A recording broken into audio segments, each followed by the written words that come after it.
नमस्ते जी, कैसे हो आप सब। तो आज मैं आपके साथ डिस्कस करूंगी एजुकेशनल फिलॉसफी ऑफ प्लेटो। मतलब कि प्लेटो की एजुकेशनल फिलॉसफी क्या थी वो हम जानेंगे। इसे हिंदी में बोलते हैं प्लेटो का शैक्षिक दर्शन या तो शिक्षा दर्शन। मतलब कि हम ये जानेंगे कि प्लेटो के एजुकेशन को लेकर क्या थॉट्स थे। तो प्लेटोस एजुकेशनल फिलॉसफी डिस्कस करने से पहले हम इनका लाइफ स्केच डिस्कस कर लेते हैं। तो जो प्लेटो थे ये एक महान यूनानी फिलोसफर थे। इनका जन्म 427 ईस्वी पूर्व में एथेंस के कुलीन परिवार में हुआ था। प्लेटो का जो रियल नेम था वो था एरिस्टोक्लीस एंड प्लेटो के अच्छे स्वास्थ्य के कारण प्लेटो के जो व्यायाम के टीचर थे उन्होंने इनका नाम प्लाटोन रखा था। जो प्लेटो शब्द है इसी का यूनानी उच्चारण जो है वो प्लाटोन है एंड प्लाटोन शब्द का मीनिंग होता है चौड़ा एंड चपटा। तो जैसे जैसे समय बीता इनका नाम प्लाटोन से प्लेटो हो गया। एंड प्लेटो जो थे वो बचपन से ही एक पॉलिटिशियन बनना चाहते थे, लेकिन किसी कारण इनका ये सपना पूरा नहीं हो पाया था। जब प्लेटो 18 या 20 साल के थे तो उनकी मुलाकात सुकरात से हुई एंड प्लेटो जो है वो सुकरात को अपना गुरु मानते थे।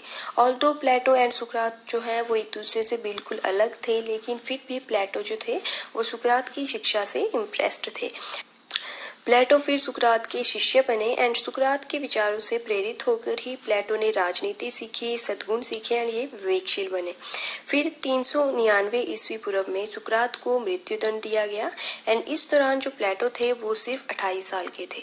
गुरु सुकरात की डेथ से परेशान होकर प्लेटो ने एथेंस छोड़ दिया एंड इन्होंने अपने जीवन के अगले 10 साल मेगारा, मिस्र तथा इटली में बिताए एंड ये प्लेटो के जीवन का दूसरा भाग माना जाता है। तो प्लेटो जो थे वो अपने गुरु सुकरात की डेथ से इतने परेशान हो चुके थे कि प्लेटो ने पॉलिटिक्स छोड़ दी एंड ये फिलोसफर बन गए। इसके बाद एथेंस वापस लौटकर प्लेटो ने अपनी विश्व प्रसिद्ध शिक्षण संस्था एकेडमी की स्थापना की एंड ये प्लेटो के जीवन का तीसरा एंड सबसे अधिक रचनात्मक भाग माना जाता है। एंड अपनी लाइफ के अगले 40 वर्षों तक प्लेटो इसी संस्था में काम करते रहे, यानी कि इसी शिक्षण संस्था में शिक्षा देते रहे एंड अंत में 347 ईस्वी पूर्व में प्लेटो की डेथ होगी। बट ये जो एकेडमी है ये प्लेटो की डेथ के बाद भी चलती रही एंड बाद में रोम के शासक ने इस एकेडमी को बंद करवा दिया था। तो यही था प्लेटो का लाइफ स्केच। तो अब हम डिस्कस करेंगे प्लेटो की एजुकेशनल फिलॉसफी। तो प्लेटो की एजुकेशनल फिलॉसफी में हम ये 4 चीजें डिस्कस करने वाले हैं। सबसे पहले है एम्स ऑफ एजुकेशन, मतलब कि हम जानेंगे कि प्लेटो के अकॉर्डिंग शिक्षा के क्या उद्देश्य होने चाहिए। सेकंड है लेवल्स ऑफ एजुकेशन, यानी कि प्लेटो के अकॉर्डिंग शिक्षा के लेवल्स क्या होने चाहिए, यानी कि शिक्षा के स्तर क्या होने चाहिए। एंड थर्ड है टीचिंग मेथड्स, मतलब कि प्लेटो के अकॉर्डिंग बच्चों को पढ़ाने के लिए कौन से टीचिंग मेथड्स अप्लाई करने चाहिए, ये हम जानेंगे। एंड फोर्थ है व्यूज ऑन पब्लिक एजुकेशन, मतलब कि हम जानेंगे कि प्लेटो के क्या विचार थे पब्लिक एजुकेशन को लेकर। Public education in the sense मतलब सार्वजनिक शिक्षा को लेकर प्लेटो क्या सोचते थे। तो हम बारी बारी से ये सभी पॉइंट्स डिस्कस करेंगे। तो सबसे पहले हम डिस्कस करेंगे aims of education according to Plato. Plato जो थे वो शिक्षा की सारी बुराइयों को जड़ से खत्म करना चाहते थे, इसलिए प्लेटो ने शिक्षा के कुछ इम्पोर्टेंट एम्स बताए हैं, यानी कि शिक्षा के कुछ इम्पोर्टेंट उद्देश्य बताए हैं। तो सबसे पहला एम है हमारा बुराइयों की समाप्ति एवं सद्गुणों का विकास। सेकंड एम है सत्य शिव की प्राप्ति। थर्ड एम है राज्य को सुदृढ़ करना। फोर्थ एम है नागरिकता की शिक्षा एंड फिफ्थ एम है हमारा संतुलित व्यक्तित्व का विकास। तो बारी बारी से हम ये सभी एम्स डिस्कस करेंगे। तो सबसे पहले हम डिस्कस करेंगे बुराइयों की समाप्ति एवं सद्गुणों का विकास। प्लेटो की एक फेमस राइटिंग थी जिसका नाम था रिपब्लिक, ये इनका सबसे ज़्यादा फेमस वर्क है। तो प्लेटो की जो फेमस राइटिंग है रिपब्लिक, उसमें प्लेटो ने साफ कहा है अज्ञानता ही सारी बुराइयों की जड़ है, यानी कि प्लेटो मानते थे कि जो व्यक्ति ज्ञानी होगा उसमें अच्छाइयाँ होंगी एंड जो व्यक्ति अज्ञानी होगा उसमें बुराइयाँ होंगी। तो अपने गुरु सुकरात की तरह ही प्लेटो भी शिक्षा के लिए सद्गुणों का विकास करना जो है जरूरी समझते थे।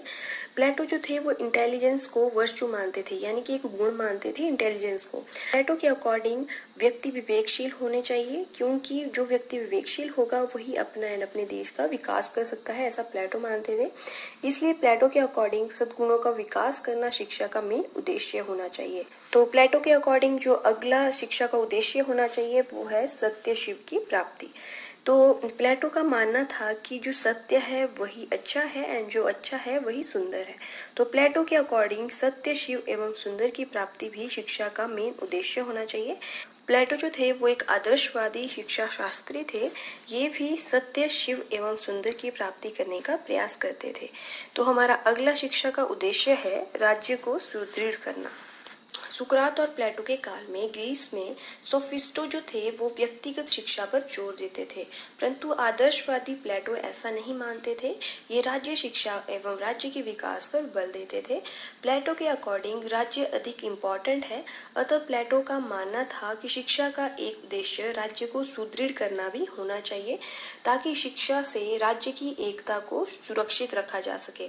प्लेटो मानते थे कि शिक्षा ऐसी होनी चाहिए जिससे बच्चों में आपसी सहयोग, एकता, आपसी सद्भावना एंड प्रेम की भावना का विकास हो सके। तो हमारा अगला उद्देश्य है नागरिकता की शिक्षा। प्लेटो के अकॉर्डिंग अगर हमें एक न्यायपूर्ण राज्य की स्थापना करनी है तो हमें अच्छी शिक्षा द्वारा नागरिकों का निर्माण करना होगा। प्लेटो के अकॉर्डिंग शिक्षा को उद्देश्य नागरिकता की शिक्षा देना भी होना चाहिए, ताकि अच्छी शिक्षा से नागरिक अपने कर्तव्यों को समझें एंड उनके अकॉर्डिंग अच्छा आचरण करें एंड अपने कर्तव्यों का पालन करें। प्लेटो जो थे वो शिक्षा द्वारा बच्चों को संयम सिखाना चाहते थे एंड प्लेटो बच्चों में साहस एंड युद्ध कौशलों जैसे श्रेष्ठ गुणों का विकास भी करना चाहते थे, ताकि नागरिक शक्तिशाली बने, जिससे कि राज्य भी शक्तिशाली बनेगा। ओके, तो हमारा लास्ट एम है संतुलित व्यक्तित्व का विकास। प्लेटो के अकॉर्डिंग शिक्षा का उद्देश्य बच्चे में संतुलित व्यक्तित्व का विकास करना होना चाहिए, ताकि बच्चा जो है वो उचित व्यवहार सीखे, उचित अनुशासन सीखे एंड स्वयं पर नियंत्रण करना यानी कि पेशेंस भी सीखे। एंड प्लेटो ये भी मानते थे कि बच्चे में ये सभी गुण शिक्षा द्वारा ही विकसित किए जा सकते हैं। तो यही थे हमारे एम्स ऑफ एजुकेशन यानी कि शिक्षा के उद्देश्य अकॉर्डिंग टू प्लेटो, कि प्लेटो क्या चाहते थे कि शिक्षा के उद्देश्य क्या होने चाहिए, ये हमने जाना। अब हम डिस्कस करेंगे लेवल्स ऑफ एजुकेशन यानी कि शिक्षा के स्तर। मीन्स प्लेटो के अनुसार शिक्षा के स्तर क्या होने चाहिए वो हम जानेंगे। तो जो हमारे प्लेटो हैं ये भी और फिलोसफर्स के जैसे इन्होंने भी बच्चे के शारीरिक एवं मानसिक विकास की अवस्था के आधार पर ही शिक्षा को विभिन्न स्तरों में डिवाइड किया है, यानी कि विभिन्न लेवल्स में डिवाइड किया है। मीन्स कि बच्चों को किस अवस्था में कैसी शिक्षा दी जानी चाहिए उसके बारे में प्लेटो ने यहाँ बताया है। प्लेटो के अकॉर्डिंग जो लेवल्स हैं एजुकेशन के वो 7 हैं। तो सबसे पहले है शैशवावस्था, इसमें जन्म से 3 साल तक के बच्चे आते हैं। सेकंड है नर्सरी शिक्षा, इसमें 3 से 6 साल तक के बच्चे आते हैं। थर्ड है प्रारंभिक विद्यालय की शिक्षा, इसमें 6 से 13 साल तक के बच्चे आते हैं। फोर्थ है माध्यमिक शिक्षा, इसमें 13 से 16 साल तक के बच्चे आते हैं। फिफ्थ है हमारा व्यायाम काल या जिम्नास्टिक काल, इसमें 16 से 20 साल तक के बच्चे आते हैं। सिक्स्थ है हमारा उच्च शिक्षा, इसमें 20 से 30 साल तक के बच्चे आते हैं। एंड सेवन्थ है हमारा उच्चतम शिक्षा, इसमें 30 से 35 वर्ष के लोग आते हैं। तो हम बारी बारी से ये सभी लेवल्स डिस्कस करते हैं। तो सबसे पहले मैं डिस्कस करूंगी शैशवावस्था। बच्चे के बर्थ से 3 वर्ष तक शैशवावस्था होती है। प्लेटो के अकॉर्डिंग जब बच्चा जन्म से 3 वर्ष के बीच में होता है तो उस दौरान बच्चे को पौष्टिक भोजन दिया जाना चाहिए, बच्चे की प्रॉपर केयर की जानी चाहिए। बिकॉज प्लेटो जो थे वो एक आदर्श राज्य की संपत्ति शिशुओं को ही मानते थे। तो हमारा जो सेकेंड लेवल है वो है नर्सरी शिक्षा, इसमें 3 साल से 6 साल तक के बच्चे आते हैं। प्लेटो के अकॉर्डिंग जब बच्चे 3 से 6 साल के होते हैं तो उनकी शिक्षा स्टार्ट कर दी जानी चाहिए। प्लेटो मानते थे कि इस काल में बच्चों को कहानियां सुनाकर शिक्षित किया जाना चाहिए एंड बच्चों को उचित खेलकूद एंड मनोरंजन के लिए उचित टाइम दिया जाना चाहिए। हमारा थर्ड लेवल है प्रारंभिक विद्यालय की शिक्षा, इसमें 6 से 13 वर्ष तक के बच्चे आते हैं। प्लेटो के अकॉर्डिंग 6 से 13 वर्ष तक के बच्चों की स्कूली शिक्षा स्टार्ट कर देनी चाहिए। प्लेटो के अकॉर्डिंग इस एज ग्रुप के बच्चों को विद्यालय में रखकर प्रॉपर एजुकेशन दी जानी चाहिए।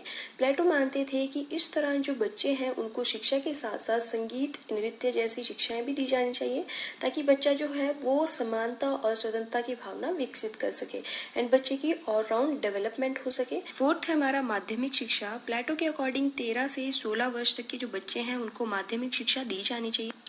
प्लेटो के अकॉर्डिंग इस तरह के बच्चों की अक्षर ज्ञान की शिक्षा पूरी होने के बाद उन्हें काव्य, धार्मिक सामग्री, शिष्टाचार, गणित के प्रिंसिपल्स की शिक्षा भी देनी चाहिए। तो हमारा अगला पॉइंट है व्यायाम काल यानी कि जिम्नास्टिक काल, इसमें 16 से 20 साल तक के बच्चे आते हैं।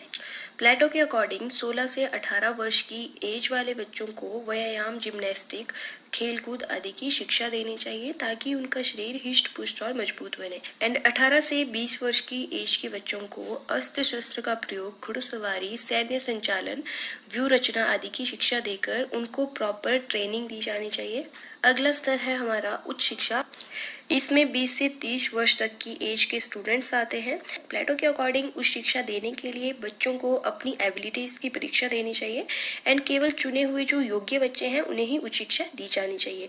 प्लेटो के अकॉर्डिंग इस स्टेज के बच्चों को अंक गणित, रेखा गणित, संगीत, नक्षत्र विद्या आदि की शिक्षा दी जानी चाहिए। तो लास्ट है हमारा उच्चतम शिक्षा।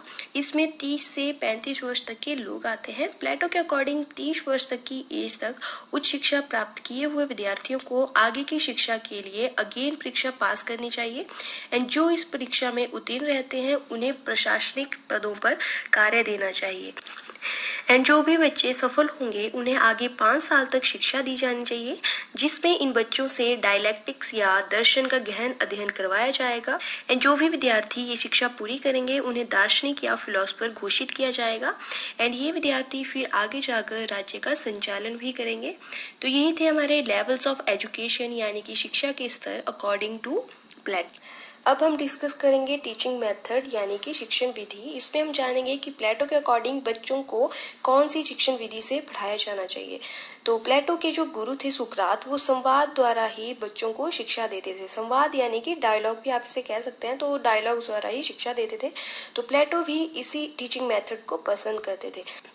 तो प्लेटो के अकॉर्डिंग बच्चों को जितना हो सके उन्हें संवाद या डायलॉग्स द्वारा ही शिक्षा दी जानी चाहिए, बिकॉज प्लेटो को लगता था कि संवाद से बच्चे को ज़्यादा ज्ञान मिलता है एंड बच्चे जो होते हैं वो एक अच्छे लिसनर एंड अच्छे स्पीकर बनते हैं, जिससे बच्चे का सेल्फ कॉन्फिडेंस भी बढ़ता है।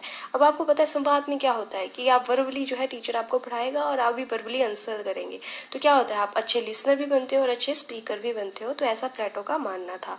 तो अब हमारा जो अगला पॉइंट है जो हम डिस्कस करेंगे वो है व्यूज ऑन पब्लिक एजुकेशन, यानी कि प्लेटो के क्या विचार थे पब्लिक एजुकेशन को लेकर, सार्वजनिक शिक्षा को लेकर। प्लेटो के लास्ट वर्क द लॉज में प्लेटो ने लिखा था कि बच्चे स्कूल आएंगे चाहे उनके पेरेंट्स चाहें या नहीं चाहें। अगर बच्चों के पेरेंट्स अपने बच्चों को शिक्षा ग्रहण नहीं करने देंगे तो राज्य फिर अनिवार्य शिक्षा की व्यवस्था करेगा, जिससे बच्चे जो हैं वो माता पिता के बजाय फिर राज्य के हो जाएंगे।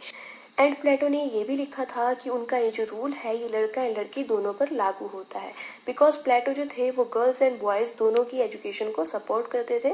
प्लेटो के अनुसार लड़कियों का शारीरिक परीक्षण एंड बौद्धिक विकास उसी तरह से होना चाहिए जैसे लड़कों का होगा। प्लेटो ने लड़कियों की शिक्षा पर जोर देते हुए ये भी कहा है कि नृत्य के साथ साथ लड़कियों को अस्त्र शस्त्र संचालन भी सिखाया जाए, ताकि जब युद्ध के दौरान जब पुरुष सीमा पर लड़ेंगे तो औरतें उस दौरान नगर की रक्षा कर सकें। तो इस तरह से हम देख सकते हैं कि मानव जाति के इतिहास में प्लेटो इकलौता ऐसा व्यक्ति था जिसने लड़के एंड लड़कियों की शिक्षा को समान रूप से देखा था। एंड इसके अलावा जो प्लेटो थे वो सिर्फ बच्चों की एजुकेशन को ही सपोर्ट नहीं करते थे, इवन वो जो है बूढ़ों की एजुकेशन को भी सपोर्ट करते थे। उनके अकॉर्डिंग जो है शिक्षा लेने का अधिकार सबको है, चाहे लड़का है, चाहे लड़की है, चाहे वो बूढ़े हैं, चाहे वो जवान हैं। एंड जबकि जो और उस टाइम के जो और फिलोसफर थे वो गर्ल एजुकेशन के बिल्कुल खिलाफ थे। जैसे फॉर एग्जांपल आपके रूसो जो थे वो गर्ल एजुकेशन को बिल्कुल भी सपोर्ट नहीं करते थे, लेकिन प्लेटो ऐसे थे जो गर्ल एजुकेशन बॉय एजुकेशन को इक्वल मानते थे। तो ये सब जानने के बाद हमें ये पता चलता है कि प्लेटो की सोच जो थी वो अपने समय से काफ़ी आगे की थी। तो यही था प्लेटोज एजुकेशनल फिलॉसफी के बारे में। आई होप आप लोगों के लिए वीडियो हेल्पफुल रही होगी। एंड अगर आपको वीडियो अच्छी लगेगी तो प्लीज़ वीडियो को लाइक करना, शेयर करना एंड मेरे चैनल को सब्सक्राइब भी करना। Thank you.